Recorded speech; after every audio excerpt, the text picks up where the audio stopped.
जय माता दी दोस्तों। माता रानी आप पे अपनी कृपा बनाए रखे। माघ महीने के संकट चौथ व्रत की यह 3 प्रमुख कहानियाँ। माघ महीने के कृष्ण पक्ष की चतुर्दशी को तिल संकटा चौथ कहते हैं।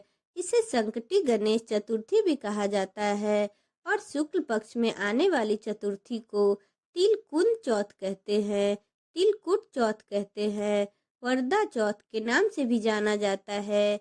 इसके अन्य नाम तिल संकटा चौथ, माघी चतुर्थी, वरद चौथ आदि भी है। इस दिन तिल चतुर्थी का व्रत किया जाता है। यह व्रत करने से घर परिवार में आ रही विपदा दूर होती है। कई दिनों से रुके मांगलिक कार्य भी संपन्न होते हैं। पुत्र और संतान की प्राप्ति होती है। भगवान गणेश की असीम कृपा प्राप्त होती है। इस दिन गणेश कथा सुनने अथवा पढ़ने का विशेष महत्व है। व्रत करने वाले को इस दिन यह कथा जरूर सुननी और पढ़नी चाहिए। संकट चौथ व्रत की पहली कथा। किसी नगर में एक कुम्हार रहता था। एक बार जब उसने बर्तन बनाकर आवा लगाया तो आवा नहीं पका। हार कर वह राजा के पास जाकर प्रार्थना करने लगा कि आवा पक नहीं रहा है। राजा ने पंडित को बुलाकर कारण पूछा तो पंडित ने राजा से कहा, हर बार आवा लगाते समय बच्चे की बलि देने से आवा पक जाएगा। राजा को जब पता चला तो राजा ने आदेश हो गया। बलि आरंभ हुई। जिस परिवार की बारी होती है वह परिवार अपने बच्चे में से एक बच्चा बलि के लिए भेज देता था। इस तरह कुछ दिन बाद संकट चौथ के दिन एक बुढ़िया के लड़के की बारी आई। बुढ़िया के लिए वही जीवन का आखिरी सहारा था, लेकिन राजा के आगे किसी की नहीं चली।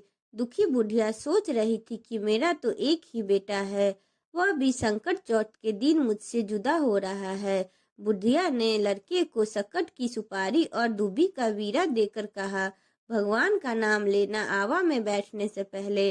सकट चौथ माता रक्षा करेगी। बालक को आवा में बैठा दिया गया और बुढ़िया सकट चौथ माता के सामने बैठकर पूजा करने लगी। पहले तो आवा पकने में कई दिन लग जाते थे, पर इस बार सकट माता की कृपा से एक ही रात में आवा पक गया था। सवेरे कुम्हार ने देखा तो हैरान रह गया। आवा पक गया था। बुढ़िया का बेटा भी सुरक्षित था और अन्य बालक भी जीवित हो गया था। नगरवासियों ने सकट माता की महिमा का तथा संकट चौथ का व्रत का धन्यवाद दिया। तब से आज तक सकट चौथ की पूजा विधि विधान से किया गया। बोलो गणेश भगवान की जय, सकट चौथ की जय। सकट चौथ की दूसरी कहानी। माँ पार्वती एक बार स्नान करने गई। स्नान घर के बाहर उन्होंने अपने पुत्र गणेश जी को खड़ा कर दिया और उन्हें रखवाली का आदेश देते हुए कहा कि जब तक मैं स्नान कर कर खुद बाहर न आऊं, किसी को भी भीतर आने की इजाजत मत देना। गणेश जी ने अपनी माँ की बात मानते हुए बाहर पहरा देने लगे। इसी समय भगवान शिव माता पार्वती से मिलने आए, लेकिन गणेश भगवान ने उन्हें दरवाजे पर ही कुछ देर रुकने के लिए कहा।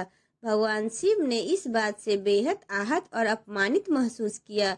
गुस्से में उन्होंने गणेश भगवान का सिर त्रिशूल से काट दिया, जिससे उनकी गर्दन दूर जा गिरी। स्नान घर के बाहर शोरगुल सुनकर जब माता पार्वती आई तो देखा कि गणेश जी की गर्दन कटी हुई है। यह देखकर वो रोने लगी और उन्होंने शिव जी से कहा कि गणेश जी का प्राण फिर से वापस कर दे।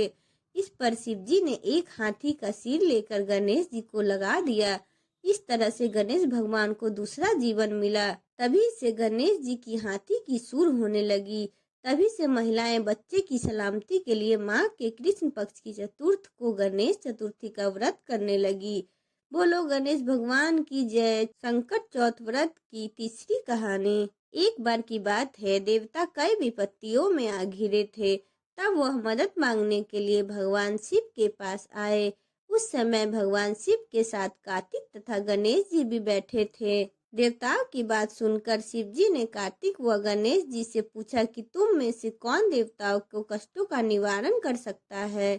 तब कार्तिक और गणेश जी दोनों ही स्वयं को इस कार्य के लिए सक्षम बताया। इस प्रकार भगवान शिव ने दोनों की परीक्षा लेते हुए कहा कि तुम दोनों में से जो सबसे पहले पृथ्वी की परिक्रमा करके आएगा, वही देवताओं की मदद करने जाएगा। भगवान शिव के मुख से यह वचन सुनते ही कार्तिकेय अपने वाहन मोर पर बैठ के पृथ्वी की परिक्रमा करने निकल गए। परंतु गणेश जी सोच में पड़ गए कि वह चूहे के ऊपर चढ़कर सारी पृथ्वी की परिक्रमा करेंगे तो इस कार्य में उन्हें बहुत समय लग जाएगा। तब उन्होंने एक उपाय सूझा। गणेश जी ने अपने स्थान से उठे और अपने माता पिता की 7 बार परिक्रमा करके वापस बैठ गए। परिक्रमा करके लौटने पर कार्तिकेय स्वयं को विजेता बताने लगा। तब शिव जी ने श्री गणेश से पृथ्वी की परिक्रमा ना करने का कारण पूछा। तब श्री गणेश जी ने कहा, माता पिता के चरणों में ही समस्त लोक है। यह सुनकर भगवान शिव ने गणेश जी को देवताओं के संकट दूर करने की आज्ञा दे दी। इस प्रकार भगवान शिव ने गणेश जी को आशीर्वाद दिया कि चतुर्थी के दिन जो तुम्हारा पूजन करेगा और रात्रि में चंद्र को अर्घ्य देगा, उसके तीनों ताप यानी दैहिक ताप, दैविक ताप तथा भौतिक ताप दूर हो जाएंगे। इस व्रत को करने से व्रतधारी के सभी तरह के दुख दूर होंगे और उसे जीवन के भौतिक सुखों की प्राप्ति होगी। चारों तरफ से मनुष्य की सुखी समृद्धि की और पुत्र पौत्र धन ऐश्वर्य की कभी कमी नहीं होगी। अगर आपको मेरा वीडियो अच्छा लगा हो तो चैनल को लाइक एंड सब्सक्राइब करें एंड बेल आइकन को प्रेस करें।